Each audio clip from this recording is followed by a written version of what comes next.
The night my ex-wife laughed in my face and said, "No one loves you. You're just a tired single dad with nothing left," I believed her.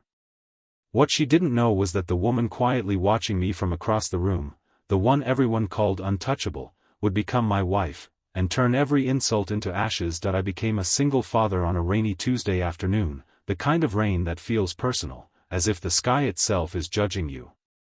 My ex-wife, Sarah, stood in the doorway with a suitcase in one hand and impatience in her eyes. She didn't cry. She didn't look back. She simply said she was done living small and walked out, leaving me with our 5-year-old daughter, Lily, and a silence so loud it rang in my ears. Life didn't fall apart all at once. It cracked slowly. Bills stacked up.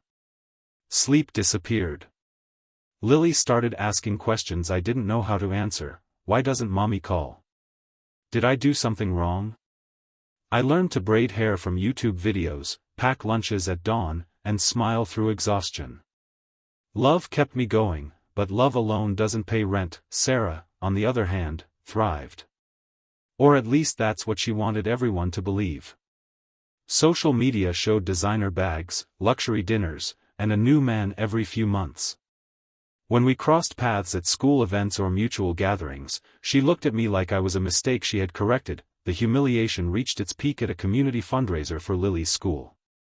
I arrived late, still in my work clothes, hands smelling faintly of grease from the auto shop. Sarah was already there, glowing in a red dress, surrounded by laughter and attention. When she noticed me, her smile sharpened. She walked over, eyes flicking to my worn shoes. Still struggling, she asked sweetly, "I'm managing," I replied. She laughed, not loudly, but cruelly. Leaning closer, she whispered, "Face it. No one loves you. No one ever will. You're just a single dad scraping by." People were watching. I felt exposed, small. Lily tugged my hand, sensing the tension. I swallowed my pride and walked away, her words echoing in my chest like a verdict. That was when I noticed her. She stood near the back of the room, dressed simply, observing everything with calm, intelligent eyes. No crowd around her. No need for attention. When our eyes met, she smiled, not with pity, but with respect.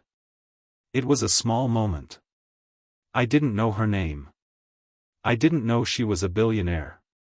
I only knew that for the first time in years, someone saw me, and didn't look away. That I went home that night replaying Sarah's words.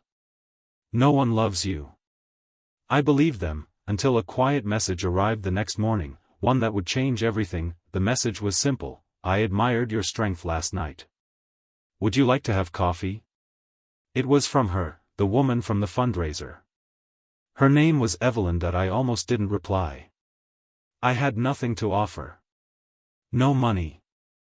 No time. No confidence. But Lily looked up at me and said, "Daddy, you look sad again." That's when I typed back, "Yes."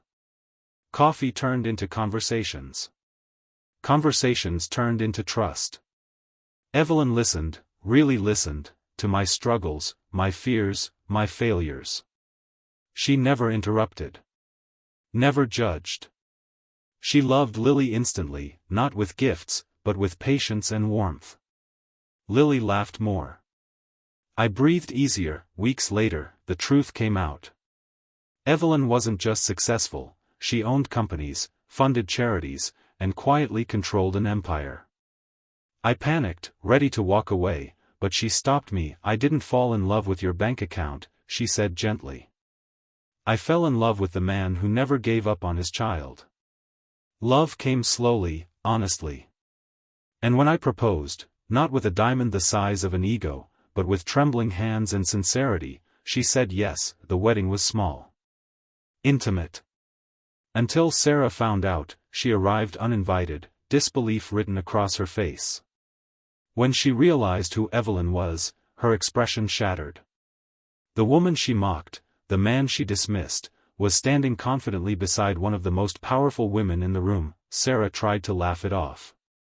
Tried to regain control, but Evelyn spoke first. "This is the man who raised a child alone," she said calmly. Who loved when it was hard? Who stood strong when the world told him he wasn't enough? That's why I chose him. Sarah said nothing. She couldn't. As I looked at Lily holding Evelyn's hand, I finally understood something powerful. Love doesn't come when you're perfect. It comes when you're real. To anyone who has been told they're unlovable, not enough, or finished, remember this: the right person won't see your struggles as weaknesses. They'll see them as proof of your strength. And sometimes, the people who laugh at you today will be silent witnesses to your greatest victory tomorrow.